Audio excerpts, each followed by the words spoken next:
¿Quién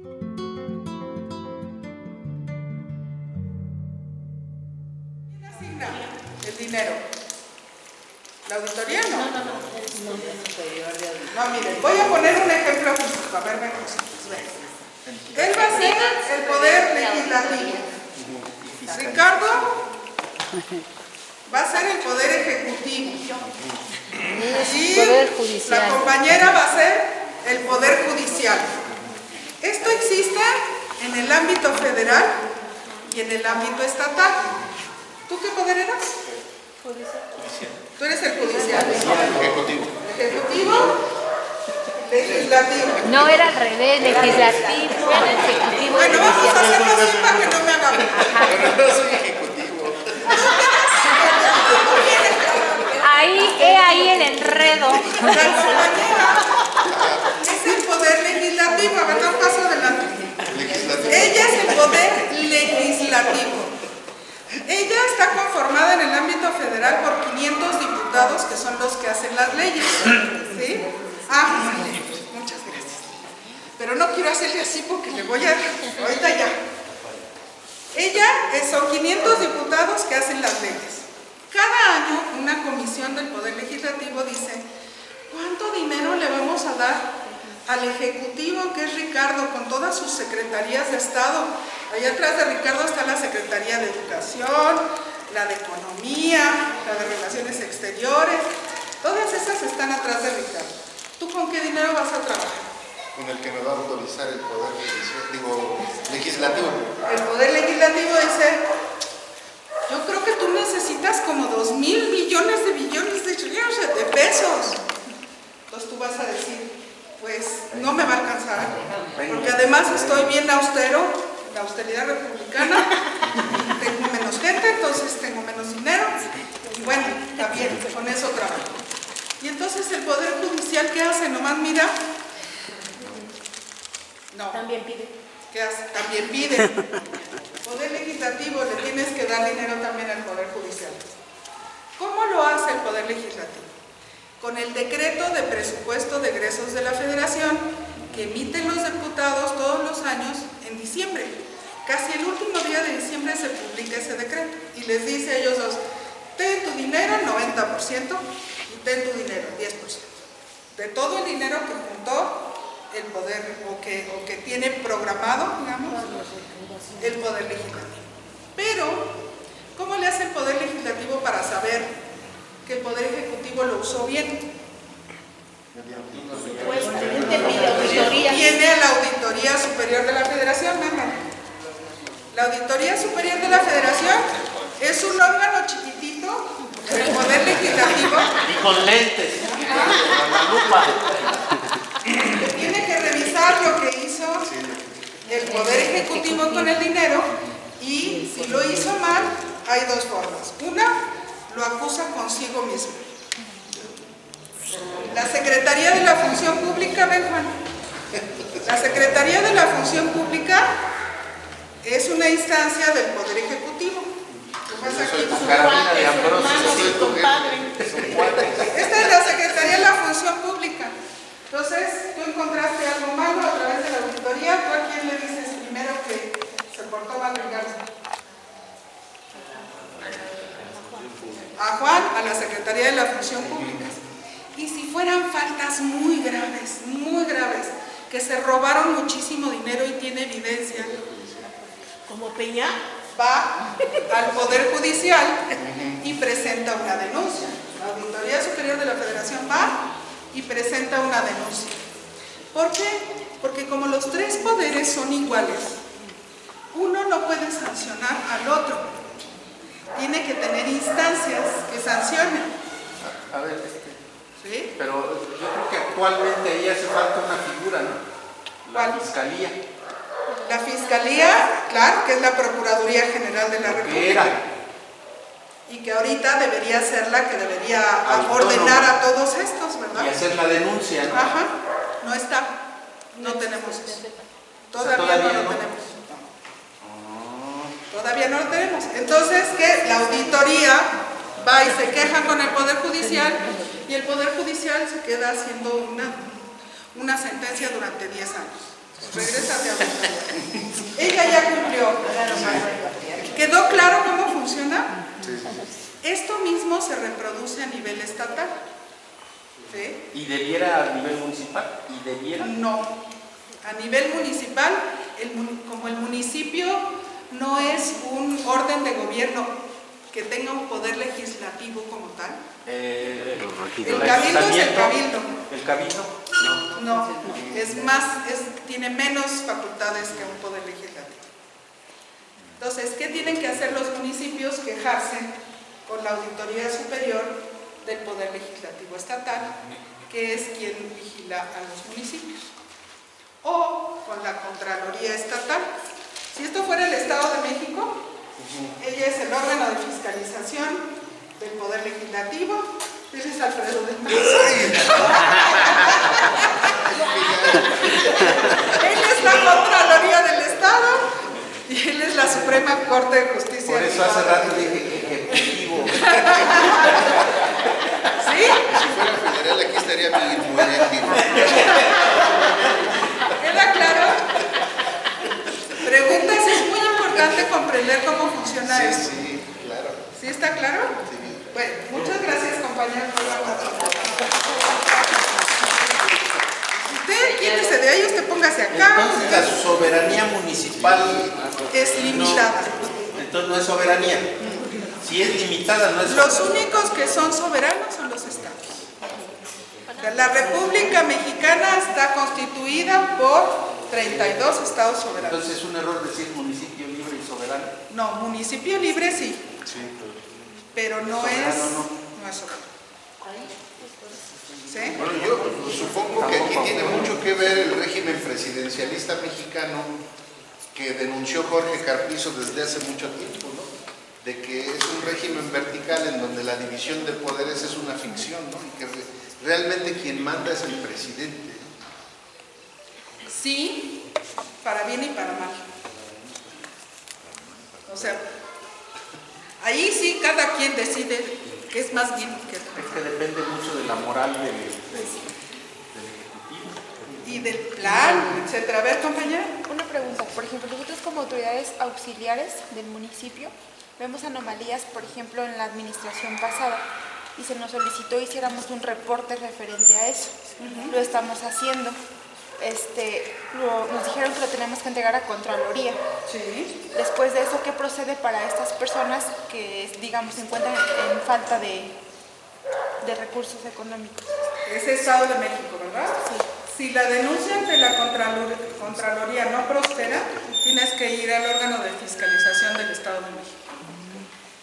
Y hay que revisar si la ley del Estado de México tiene un articulado que permita a la ciudadanía presentar denuncias. Por ejemplo, a nivel federal, la ley de fiscalización y rendición de cuentas sí contiene unos componentes, unos artículos que permiten a la ciudadanía presentar denuncias. Pero en la Ciudad de México, la ley de rendición de cuentas y gobierno abierto no tiene ese componente. Pero ya es COPASI. ¿Es qué? COPASI, Fácil. Ajá. Consejo de Es Participación Ciudadana. del gobierno municipal. No, del Sí. la Autoridad localidad. auxiliar. Sí, es auxiliar del municipio. Sí, ustedes pueden presentar esa denuncia ante la Contraloría del Estado y si no les hacen caso, ante la entidad de fiscalización, el órgano de fiscalización del Estado de México. Si quieren, nosotros les podemos asesorar. ¿Sí? Bueno, hasta aquí vamos bien porque el tema es, regresemos a la presentación para que no se les olvide que estamos hablando de acceso a la información, transparencia y rendición de cuentas, que parece que estuviéramos hablando de otra cosa, pero no. Estamos viendo primero cómo funciona el Estado. Vamos a la que sigue. Miren, lo que hoy quisiéramos que ustedes se llevaran de aquí es esto. Que les quede muy claro para qué sirve este derecho. El derecho de acceso a la información. ¿Para qué quiero y para qué me interesa la información que tiene el gobierno? ¿De qué me puede servir? ¿Y ustedes creen que les puede servir de algo? A ver, ¿quién quiere decir? Como para saber qué. Por ejemplo, en la comunidad, les estaba yo comentando que pedimos árboles, quisimos pedir árboles a Profepa y para tal cerro. Y dice, no, para ese cerro ya pidieron árboles. ¿Y quién? Ah, bueno, los ejidatarios. Les digo, nosotros hemos estado sembrando en diferentes épocas y los ejidatarios van y no los quitan. Entonces van y queman y van y destruyen. Entonces, ¿para qué pidieron árboles para ese cerro? Pues para evitar que la demás, la comunidad pida para ese cerro, supuestamente porque ellos van a sembrar y realmente no van a sembrar. Entonces, para eso nos va a servir el acceso a la información, porque entonces vamos a ver cómo podemos sacar árboles para ir a plantar a ese cerro que se quieren adueñar. ¿Y cómo lo harías? ¿Preguntarías o cómo lo harías? Sí, bueno, lo que se hizo es hablar por teléfono y pedir árboles para esa comunidad. Y ya nos dijeron, ya están los árboles para eso. Ok, entonces vamos a movernos en otra instancia para pedir árboles.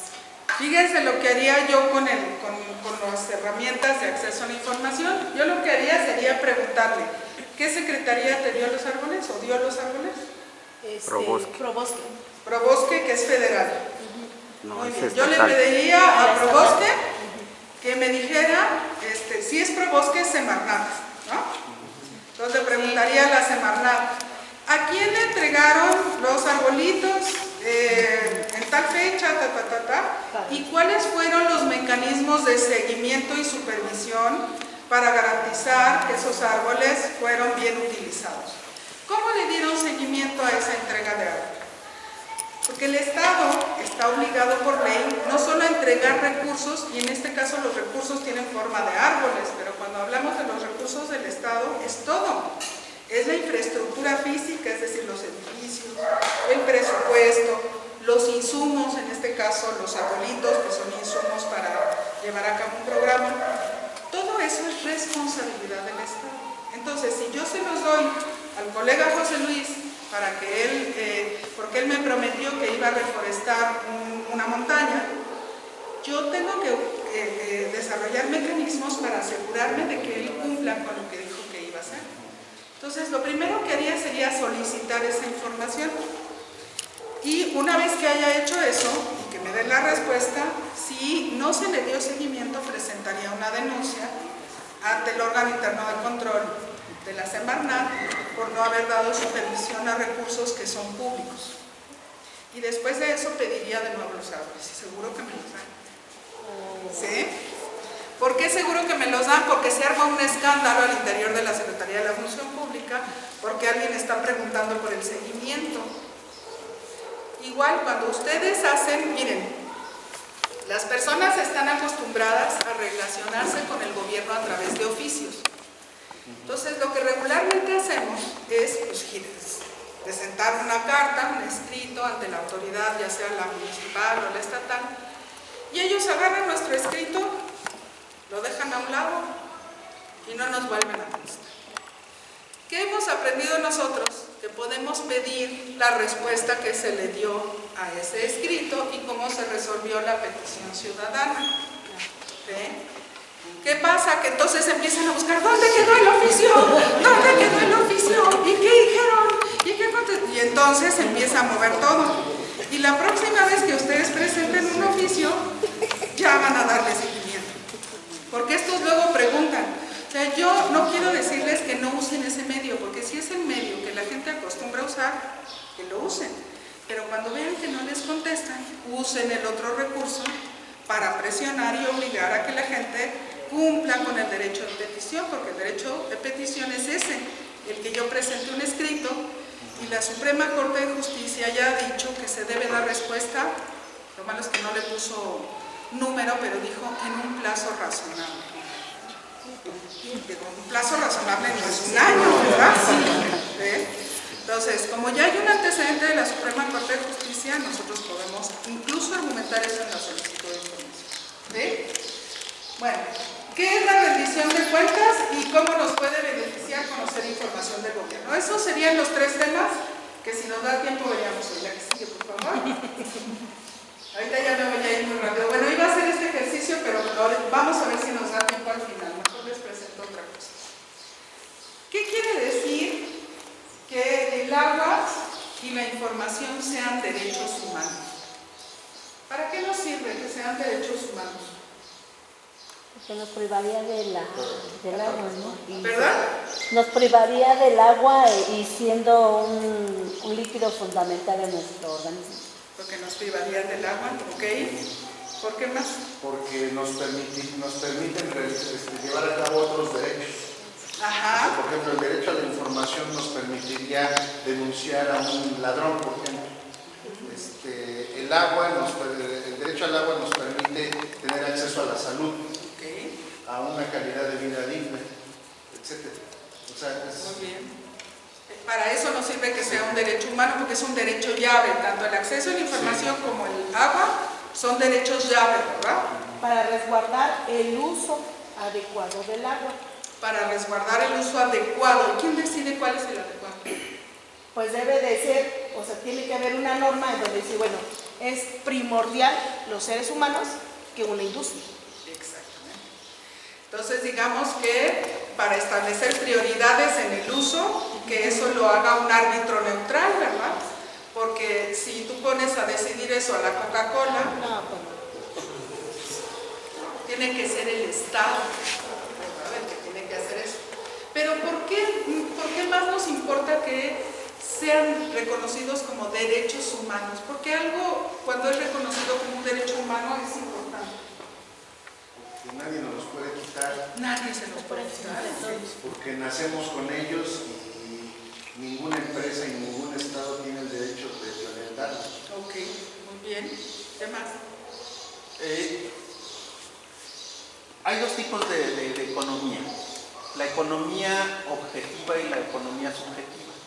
El occidente generalmente ha manejado la economía clásica, que es una economía de corte subjetivo, y ahí se establecen principios de que el ser humano tiene muchas necesidades, por lo tanto los recursos, y si los recursos son escasos, entonces se tiene que eficientar su uso. En cambio, la economía objetiva, que es la marxista, establece que son pocos las necesidades del ser humano y establece que no se confundan necesidades con deseos. Y entonces un derecho humano es aquel que, desde mi punto de vista, cubre las necesidades básicas del ser humano, necesidades básicas, y diría yo, vitales. Ese sería un derecho. Todo lo demás está tipificado como deseo, y lo que ha hecho el capitalismo es generar deseos que después se transforman en necesidades. Y por ejemplo, la explotación por parte de los particulares de un bien, pues es precisamente en razón de que va a obtener una utilidad, generar deseos que no son derechos humanos. Ajá. Exactamente. Entonces, en pocas palabras, después de este rollo, el derecho humano cubriría una necesidad vital del ser humano. El ser humano necesita, desde el punto de vista vital, la información. O sea, como humanos vivimos en sociedad y vivimos en sociedad precisamente por la información que podamos tener. Y es obligado a informarnos. Es una obligación informarnos. Un derecho y una obligación. Y un derecho. Es una obligación y un derecho. Porque a cada Sí. obligación o a cada derecho le corresponde Una obligación. Pues miren, aquí yo retomo de todo lo que dijeron dos cosas. Que los derechos humanos son aquellos que nadie nos puede quitar, porque es nuestra condición de humanos, ¿verdad? Y que responde a necesidades vitales, o sea, tiene que ver con algo que es vital para el ser humano, para que pueda existir. Yo le agregaría aquí que el derecho al agua es un derecho que es también de la naturaleza, porque la naturaleza tampoco puede Ahí vivir se sin agua. podría quitar humano y podría ser vivo. Puede ser, podemos poner seres vivos del ser humano y los seres vivos lo podemos agregar, y los seres vivos, ¿no? Porque si no hay animales y no hay plantas, pues tampoco vivimos. Con que comemos. Pero fíjense que esto tiene una contraparte. Y la contraparte es que los derechos humanos implican obligaciones para el Estado. ¿De qué nos sirve que algo sea reconocido como derecho humano si no tiene quien vigile que eso se haga efectivo? El otro día estábamos en una reunión y les digo, ¿cuál es la diferencia entre Estado y gobierno? ¿Quién sabe? ¿Cuál es la diferencia entre Estado y gobierno? Ya lo vimos, ¿no? En la escuelita del agua. A ver, una idea, un ejemplo. A ver, compañeros. A ver, eso lo vieron en la escuelita ya. Hay un debate que estuvimos en la escuelita del agua entre lo que es un país que procede de un enfoque de Estado y otro tipo de país que corresponde a un enfoque de nación. O sea, hay un debate entre Estado y nación. Sin embargo, en pocas palabras, el Estado está constituido, según los abogados y los sociólogos, el Estado está constituido por gobierno, por un pueblo, un territorio y las leyes, ¿verdad? Que controlan todo eso. Entonces el gobierno en términos clásicos forma parte del Estado. El Estado, dijiste, pueblo, territorio, Bueno, es que pueblo y territorio. Ciudadanos o pueblo, aquí está, pueblo, territorio, Leyes. gobierno Y leyes. y las leyes. aquí están las leyes, ¿no? Aquí están las leyes. Hay un cuarto elemento que no se ha considerado, pero es la soberanía. Ajá. Que tradicionalmente no se considera, pero que actualmente se está incluyendo. Yo esto lo pondría con signos de interrogación, pero bueno, sí es parte del gobierno. A ver, yo les voy a poner un ejemplo más para principiantes. Imagínense ustedes que el Estado es un coche, ¿sí? Y que el que va manejando es el gobierno. Entonces el Estado permanece durante todo el trayecto, pero el que maneja cambia cada 6 años, si estamos hablando del nivel federal, ¿verdad? ¿Cierto o no? Sí. Y ese que maneja es el que decide para dónde va el coche. El coche sigue siendo el coche, entonces en ese sentido yo creo que las leyes son un poco más permanentes, digamos, que el gobierno. Este es el chofer, este es el chafirete, y este cambia, o sea, cada 6 años por lo menos, ¿sí? Y en el ámbito municipal cada 3, pero en el ámbito estatal y federal cambia cada 6 años. El pueblo pues sigue siendo el mismo, ¿o no?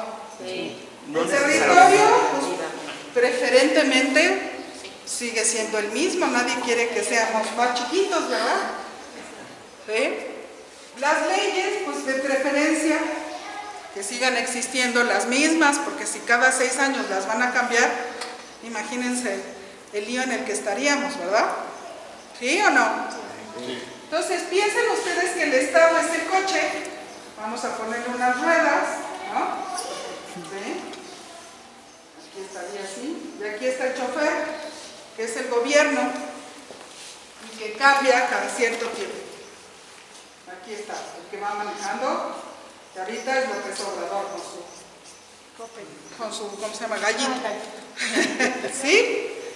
Ese cambia cada 6 años, el chofer hasta hace poquito era Peña Nieto y ahorita es López Obrador, y él es el que va diciendo el rumbo del país. ¿Sí? ¿Por qué es importante esto? Porque los derechos humanos implican obligaciones para el Estado. ¿Qué ¿Qué quiere decir esto? Que deben existir instituciones, leyes y acuerdos básicos entre la población en torno a ciertos asuntos. Permítame, te doy la palabra. ¿Qué quiere decir eso? Que si en México nosotros acordamos desde que se fundó la República Mexicana que esta iba a ser una democracia, pues mientras siga existiendo eso en el 41 constitucional, si no me equivoco, somos una democracia que se elige por el voto, ¿cierto o no? Sí. Eso es el Estado, no el gobierno. ¿Sí? El que decide eso o quien vela por eso es el Estado, no el gobierno. ¿Estamos de acuerdo?